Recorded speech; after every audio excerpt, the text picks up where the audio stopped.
Hello everyone, अस्सलाम वालेकुम। क्या हाल चाल है और कैसे हैं आप सभी लोग। आई होप कि आप सब बिल्कुल ठीक होंगे। तो मैं भी बिल्कुल ठीक हूँ। Welcome back to my channel. Thumbnail देखकर तो आप लोग समझ ही गए होंगे। तो आज मैं आप लोगों से जो है रमज़ान शॉपिंग का व्लॉग शेयर करने वाली हूँ। रमज़ान से पहले तो हमने अपने घर की क्लीनिंग कर दी, कुछ प्रिपरेशन भी हमने करके रखी है। तो मैंने भी आप लोगों से मेरा क्लीनिंग का व्लॉग और प्रिपरेशन का व्लॉग शेयर किया है। अगर आप लोगों ने नहीं देखा है तो उसकी लिंक मैं डिस्क्रिप्शन बॉक्स में डाल दूँगी, आप वहाँ जाकर देख सकते हैं। रमज़ान शुरू होने से पहले मुझे अपने घर के लिए कुछ चीज़ें चाहिए थी, डिस्पोजेबल मुझे कुछ लेना था। तो मैं आई थी रमीज़ मॉल और जैसा ही मैंने एंट्री किया तो मैंने देखा कि इतनी प्यारी यहाँ पर क्रॉकरी आई हुई थी। जैसा ही मैंने देखा तो मेरी तो नज़र ही नहीं ठहर रही थी, बस दिल कह रहा था कि ये भी ले लूँ वो भी ले लूँ। हम सब लेडीज़ का तो यही काम होता है कि जहाँ भी हमें अपने घर की चीज़ें नज़र आ जाती है, बस दिल चाहता है कि वो सब चीज़ें ख़रीद लो। और इतने प्यारे प्यारे यहाँ पर डिनर सेट आए हुए थे और रमज़ान डेकोरेशन की तो इतनी ही चीज़ें थी, मैं क्या ही बताऊँ।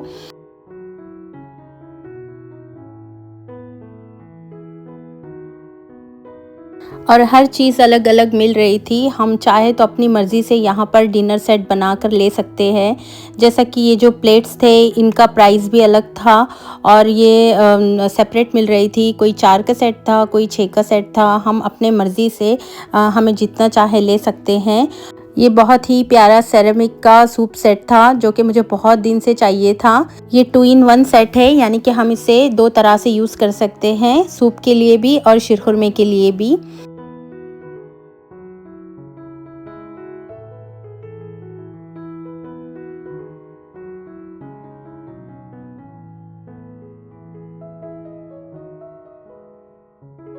रमज़ान डेकोर की तो इतनी सारी चीज़ आई हुई है यहाँ पर कि समझ ही नहीं आ रहा था कि क्या-क्या लो। सर्विंग ट्रे, सर्विंग बाउल और बहुत सारी चीज़ें थी, ग्लासेस। और रमज़ान डेकोर का तो इतना सामान था कि समझ ही नहीं आ रहा था कि हम क्या-क्या चीज़ें ख़रीद लें। आपको तो पता ही होगा कि सऊदी अरबिया में, दुबई में, ओमान में, सारी गल्फ़ कंट्री में रमज़ान जो है बहुत ही धूम-धाम से मनाया जाता है। यहाँ लोग अपने घर को काफ़ी सजाते हैं, लाइटिंग्स वगैरह लगाते हैं।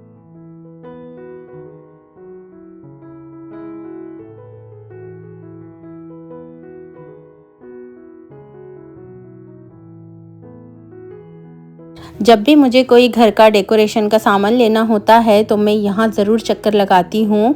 बहुत अच्छी चीज़ें ये रमीज़ में मिल जाती हैं। ओमान में बहुत ही प्यारे प्यारे गिफ्ट मार्केट है जहाँ पर आपको डेकोरेशन की चीज़ें वो भी बहुत अच्छी प्राइस में मिल जाती है।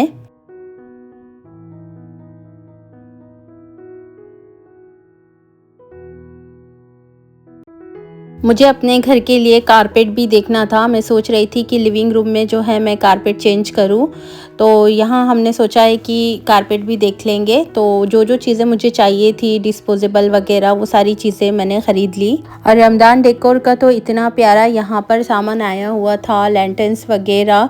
बस दिल चाह रहा था कि सभी ख़रीद लूँ। रमज़ान के बैनर और जो लैंटर्न्स वगैरह थे वो काफ़ी प्यारे प्यारे थे। तो बस फिर हमने अपनी शॉपिंग कर ली और हम लोग चले गए थे घर। घर आकर मैंने सोचा है कि चलो सबसे पहले मैंने क्या-क्या चीज़ें लाई हूँ आप लोगों से शेयर करूँ। तो ये बहुत ही प्यारी येलो कलर की मैंने एक सर्विंग ट्रे ली है। मुझे बहुत अच्छी लग रही थी। कुछ भी ग्रिल्स वगैरह हम बनाते हैं ना तो इसमें सर्व करने के लिए बहुत अच्छी थी ये। और ये वाला जो पॉट है ये भी मुझे बहुत प्यारा लगा था, तो मैंने ये भी एक पॉट ले लिया। इस बार मैं अपने घर के लिए कुछ ज़्यादा चीज़ें नहीं लेकर आई हूँ क्योंकि लास्ट टाइम भी मैंने बहुत सारी शॉपिंग की थी। जितनी चीज़ें हम लेकर आएंगे नहीं उतना घर में रखने के लिए जगह का प्रॉब्लम होता है। आपने तो मेरा किचन देखा होगा, काफ़ी छोटा है और रखने के लिए चीज़ें स्पेस नहीं है। तो मैंने इस बार कुछ भी ज़्यादा शॉपिंग नहीं की। लास्ट ईयर भी मैंने डेकोरेशन की बहुत सारी चीज़ें ली थी, तो इस बार मैंने कुछ भी नहीं लिया। और ये बहुत प्यारा सा एक मुझे रमज़ान करीम का एक डेकोरेशन का लाइट दिख गया था, तो मैंने ये एक लिया है।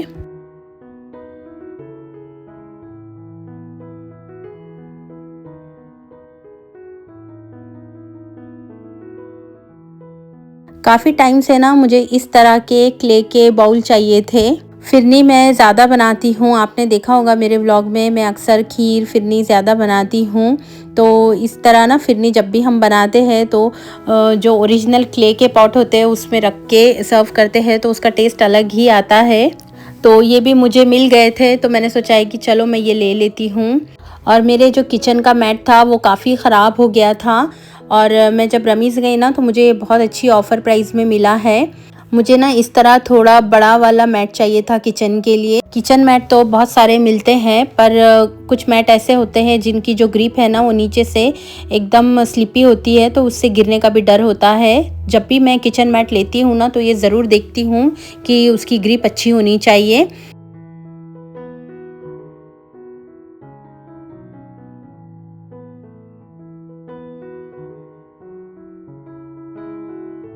बहुत ही प्यारा सा ये डेकोरेशन का पीस मैं लेकर आई हूँ।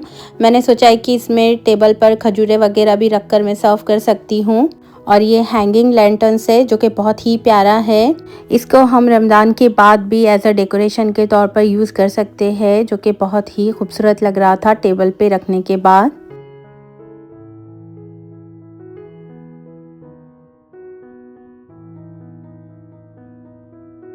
इस बार मैंने रमज़ान के लिए कुछ ज़्यादा चीज़ें नहीं ली हैं क्योंकि लास्ट टाइम मैंने काफ़ी चीज़ें ली थी रमज़ान के लिए। डेकोरेशन की भी बहुत सारी चीज़ें मेरे पास रखी थी तो मैंने सोचा है कि इस बार मैं ज़्यादा कुछ नहीं लूँगी। चीज़ें तो हम ले लेते हैं पर रखने का ही मसला होता है और चीज़ों को संभाल के रखना ये भी बहुत मेंटेन करके रखना ये भी बहुत बड़ा काम होता है। और मेरा किचन तो इतना छोटा है, आपने देखा होगा स्पेस ही नहीं है चीज़ें रखने के लिए।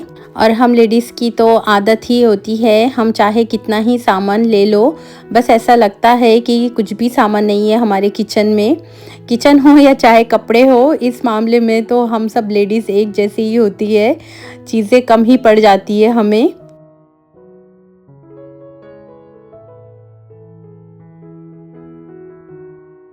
काफ़ी टाइम से मरियम और फातिमा मुझे कह रहे थे कि मम्मा हमें ना पैनकेक खाना है, चॉकलेट पैनकेक। तो मैंने सोचा कि चलो उसकी रेसिपी मैं आज आप लोगों से शेयर करती हूँ कि मैं चॉकलेट पैनकेक किस तरह बनाती हूँ।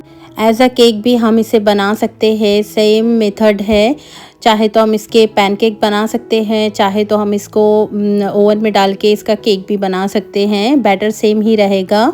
इसकी रेसिपी काफ़ी दफ़ा मैंने आप लोगों से शेयर की है पर मैं एक बार फिर से आप लोगों से शेयर कर रही हूँ।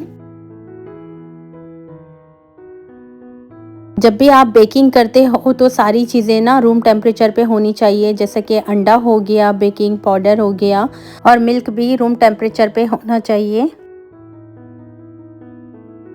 तो सबसे पहले एक बाउल में मैंने अंडा डाला है, इसके बाद मैंने 1/4 कप शुगर ऐड की है और हाफ कप मैंने ऑयल ऐड किया है, कुकिंग ऑयल। इन सबको डाल के अच्छे से हम मिक्स कर देंगे। जब ये अच्छे से मिक्स हो जाए इसके बाद 1 कप भर के मैंने मैदा लिया है और 4 से 5 टीस्पून भर के मैंने इसमें कोको पाउडर ऐड किया है। इन सबको स्ट्रेनर में डाल के हम छान देंगे। 1 टीस्पून मैंने इसमें बेकिंग पाउडर ऐड किया और 1 कप मैंने इसमें मिल्क ऐड किया। इन सबको हम अच्छे से मिक्स कर देंगे।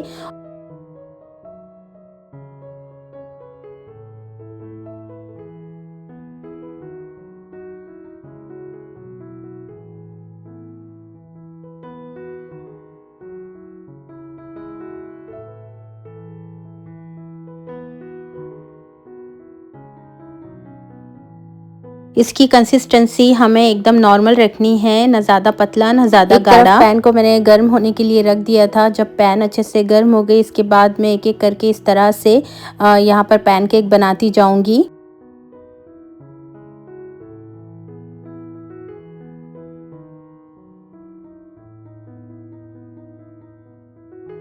एक साइड जब ये अच्छे से कुक हो जाए इसके बाद हम इसे पलट देंगे और ढक के रख देंगे। तो 5 से 10 मिनट में ये बहुत जल्दी बन जाता है। इसे बनाना बहुत ही इजी है और एकदम फ्लफ़ी से पैनकेक बन के रेडी होते हैं। आप यही बैटर से केक भी बना सकते हो। बहुत ही सिंपल रेसिपी है ये, झटपट बन भी जाते हैं और बच्चों को ना ये बहुत पसंद आते हैं। ये रेसिपी हम बच्चों के टिफ़िन में भी बना के दे सकते हैं। बच्चे बड़े मज़े से खा लेते हैं पैनकेक।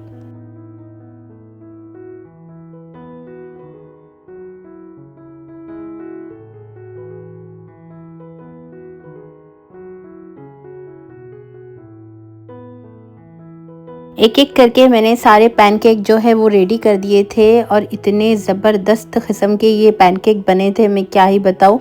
देखिए आप, अंदर से तो इतने फ्लफ़ी थे ये, बहुत ही मज़े के। बच्चे तो बस ऐसे ही इसे खा रहे थे।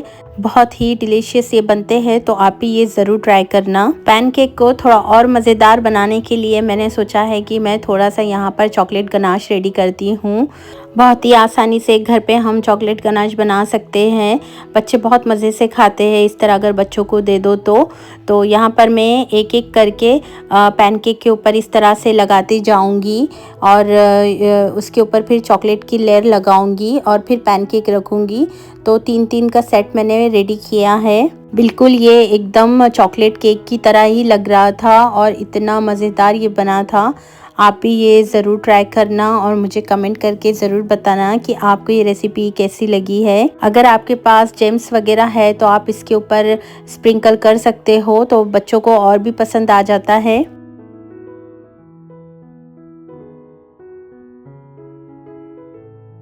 इसे कट करने के बाद आप इसकी लेयर्स देखिए, इतनी प्यारी ये लेयर्स बनी थी इसकी, एकदम बाज़ारों जैसा ये घर पे ही बन के रेडी होता है। तो आप भी ये ज़रूर ट्राई करना। तो फ्रेंड्स, ये था मेरा आज का वीडियो। आई होप कि आपको ये वीडियो अच्छा लगा हो। वीडियो अच्छी लगी हो तो लाइक शेयर ज़रूर करिएगा। अगर आप मेरे चैनल पर नए हो तो सब्सक्राइब भी ज़रूर करिएगा। इंशाल्लाह फिर मिलेंगे, तब तक के लिए अल्लाह हाफिज़।